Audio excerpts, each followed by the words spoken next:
And the other sponsor is the Worcester Railers Hockey Club, whose season has begun and playing great hockey again. And I'm thrilled to have our guests with us for the next couple of segments. Rob Adler, who's the managing partner at SederLaw, and Devon Kinnard, who's a partner at SederLaw. Welcome, gentlemen. Thank you. It's wonderful. And we were just talking offline, you know, when you think about the history of a community, it's people, it's institutions, it's organizations, and it's businesses.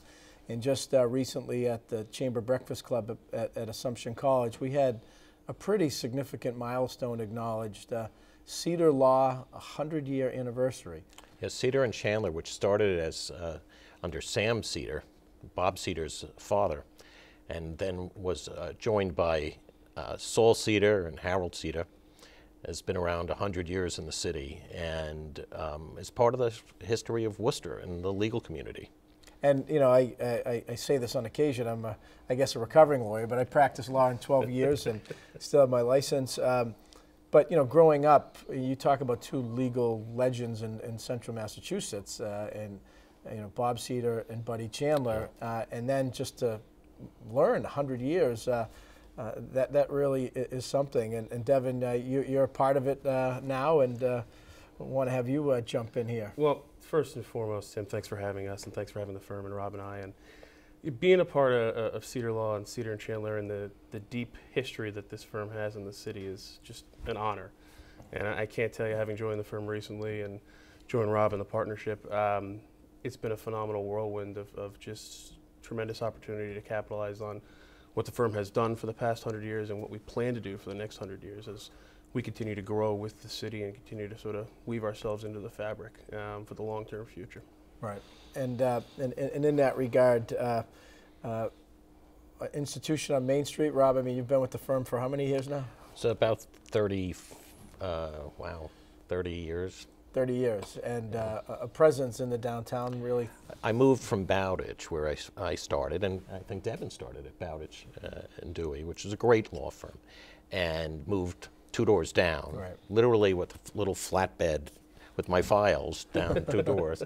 Maintain a great relationship with my friends at Bowditch, but I've worked on that little block in Worcester my entire legal career. Right, right. And when you talk to Bob or Buddy Chandler, they talk a lot about you know, the evolving nature of the law firm, how technology has changed it. And you were sharing some great stories about how you bring a law firm up to date. Well, it takes a lot to move a law firm, and things do happen. It's not just evolution. There are fits and starts to it.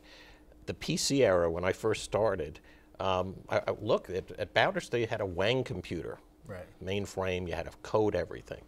When I moved to Seder, they had not worked in the PC era yet.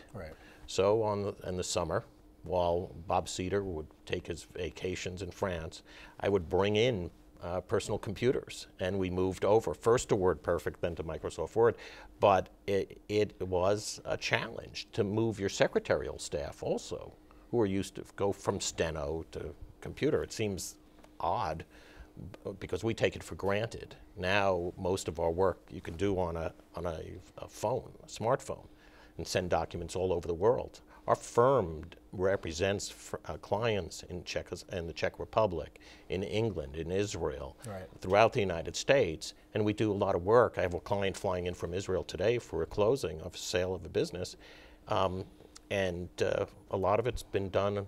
He's on an airplane, I'm on a smartphone. But you evolve with your technology. It's still a practice, though. Right. And it's still about the human capital and the intellectual capital that the lawyers have. And you bring in people, and you bring in Devon, who's a young partner in our firm, who understand technology and understand how to move a community, raising capital, funding, banking work. One step is in the history and one step is moving forward, and you have to be aware of both your history and what's going to take place over the next 10 years, 20 years, and be ahead of it. Devon, your wife raising a family, Worcester resident, but you've had a chance to practice in Worcester, some of the bigger firm experience in Boston. Kind of how does that experience shaping your being back in Worcester with Seder and Chandler?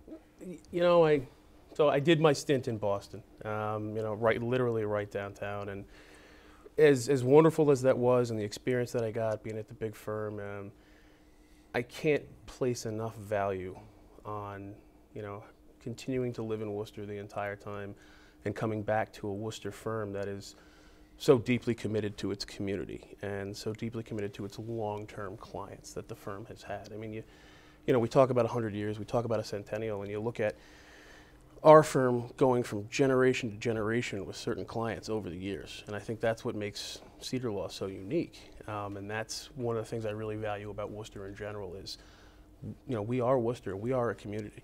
And while we are thrilled to have new businesses and new economic development that you and your team are a huge part of, for our purposes, we just love the opportunity to continue to be a part of the city and to continue to grow with those clients and really sort of embody what Worcester is all about. Yeah, Rob, as you were talking about some of the clients, one of the things that we've tried to engage in with the Chamber, we have 3 words we try to use to organize our work: recruit, retain, incubate, but especially on the recruitment side.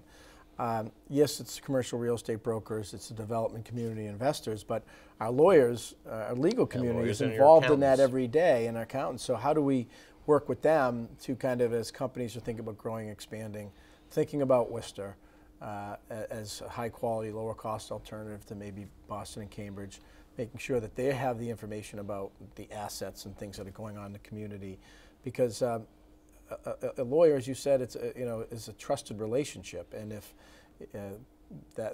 we can arm our legal community with additional information about how Worcester's a great place to, and Central Mass is a great place to grow and expand a business, that's a force multiplier in terms of bringing investment and jobs and more work for everybody here. I think you're right.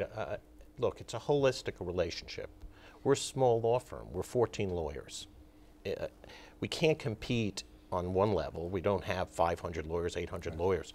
We do know the community. We are interwoven into the lives of our clients. We bring them and we say we're effective in the life of their business and the business of their lives. And we mean it in that we know what they need to grow. We know this community well. We know the professionals. We see them on Main Street. We see them at a chamber meeting. Right. We see them at other events, March of Dimes event or other community events. And we can connect them as well as anybody. Now, all of us, Devon worked in Boston. I came from Bowditch. Todd Rodman, my partner, came from Bowditch. Bob Cedar worked in New York. The connections we have throughout the financial community and the legal community, not just here, but regionally and outside of the region. And so somebody might say, what do the connections matter? Well, connections, time is you can save clients money by having those connections, be able to pick up the phone, get somebody with somebody, rather than them having to hire someone to do it or pay, to do the investigatory. There's a trusted relationship. You can make those connections quicker. I was on the phone with a lawyer in Rochester, New York yesterday, and I'm there on behalf of a client of mine in Millbury. Mm-hmm. I'm making the connection between a professional in Rochester for that client. My client knows that I care deeply about them, that I'm going to get the best professional. Right. I'm also going to look for the best professional in Worcester. And sometimes there are areas of law that we don't do. Right. We pick out a professional who we believe will best serve our client. And we work with the other law firms in town. Right.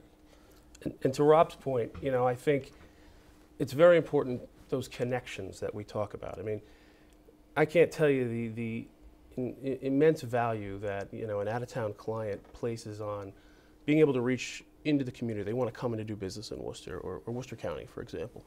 And hey, they need local counsel. They need somebody with deep, personal, intimate knowledge of the community. SederLaw really embodies that, for one. But to be able to have that resource within the firm, Rob talks about, if we need to reach outside, we certainly do, and we're not afraid to do that. But to have those connections within the firm and then within the city to match potential clients up with other businesses, connect them with you at the chamber, whatever it may be, provides real value to clients that is sort of an intangible that people who aren't in the profession don't necessarily understand. And I think, case in point, Rob and I are working on something right now. We have a VC firm down on Wall Street in New York call up, and they're doing a huge solar project in Worcester County. They're not used to Worcester County. They don't know, a lot of the politics and whatnot. We matched up with Todd Rodman, who's before a couple planning boards every night of the week, and right. I can tell you right now, they're thrilled. Right. They're absolutely thrilled, and he's doing a 5-megawatt solar project. So things like that, little connections, little things like that, there's a huge emphasis on that people don't necessarily see that I think SederLaw really brings to the table. Same with the chamber. Right. We were talking about technology and law firms, and Rob, as you were talking, I couldn't help but think, as I mentioned, I practice law at Tatton Leonard Murray, and my kind of mentor is Bill Tatton, and every law office has got the legal books. You've got your mass practice and your mass general laws, and I'm not necessarily super tech savvy, but I remember saying to Bill one day, I don't know that we need to keep buying these books. You can get this stuff on discs now. Right. And now discs are obsolete. Absolutely. But it kind of, Well, you move into the cloud now, which makes us a mobile law firm. Right. So we're cloud-based. We're able to do our research at the beach, which means 24 hours a day, 7 days a week, we can work. We can work. But the mass general law, the case laws, at different levels, it's I was being facetious, but what happens now is we're available for our clients anywhere. Right. And we're able to answer questions for our clients anywhere. And we're able to answer questions we may not have been able to answer before because we have access to research materials at all times. Now, we talked about it. We're doing a lot of areas of the law, key areas. Yeah, and I was going to, you mentioned that so we can get into some of the, you mentioned the number of lawyers, 14 lawyers, but different areas of kind of focus and practice: business and employment law services, estate planning, family law, real estate transactions and disputes, litigation and alternative dispute resolution, business bankruptcy, and then Devon, you're bringing a securities and corporate finance kind of portfolio that you've worked on to the firm as well.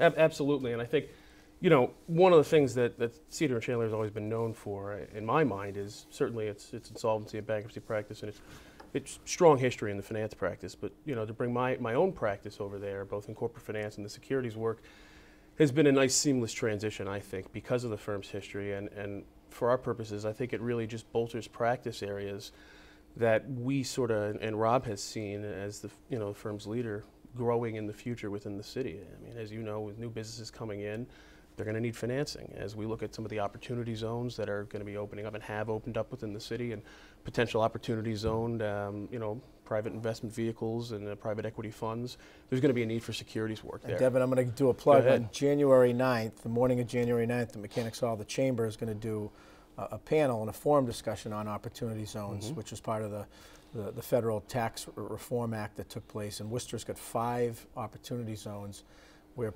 investors and fund investors can prevent getting hit on capital gains. And this is a real opportunity for Worcester, so we're going to do an event on that. And I'll be at the event because one of the areas of the practice that I have is I'm a trustee for high net worth trusts. And we're looking for different types of investments. As the market becomes a little bit more volatile, and people reposition their stock portfolios, perhaps into fixed income, interest rates go up, we're looking for specific ways to raise the amount of income we can bring for our beneficiaries in a safe way, but in a way consistent with a lot of our local clients' interests, the local community, growth in the community, our philanthropic work. Many of us sit on foundations or have served on the Greater Worcester Community Foundation Board. We're looking for new ways to improve Worcester, improve our clients, and this is one of those areas. Yeah, the opportunity zones.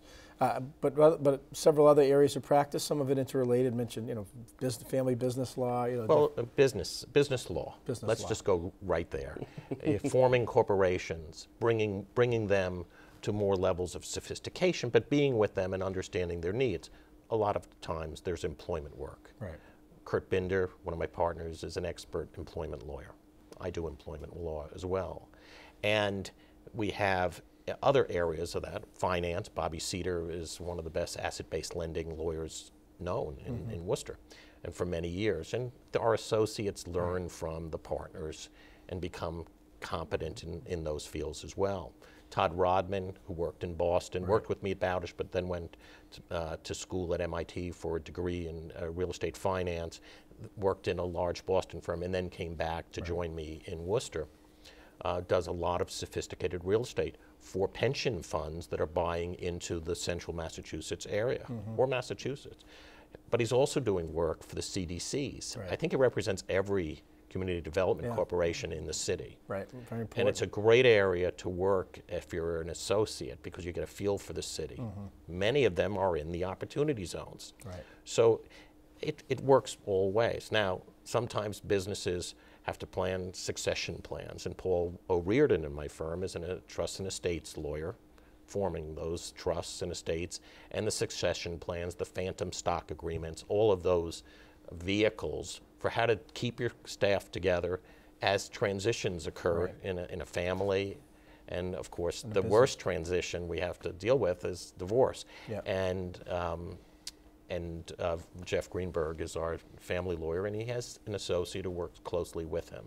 So, as Devon said, we're placed strategically where we think the business is going forward, and we continue to evolve because things will come up. Yeah, and we've got a minute left, but you don't last 100 years without evolving and adapting to a changing world and a changing business community. But as you think about the next 100 years in 30 seconds or less, each of you, where do you see it going? Devon, you're going to be around more of those 100 years than me, so go ahead.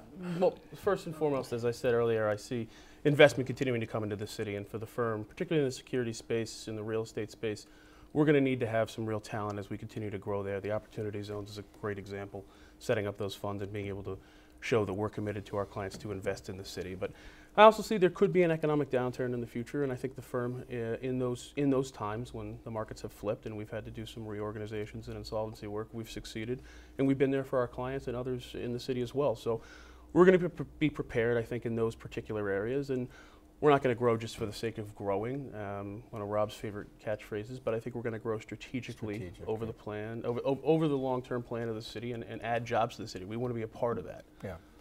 No, well, Worcester, a Central Mass institution as a business, but certainly as a law firm. Rob, Devon, thanks for being with us.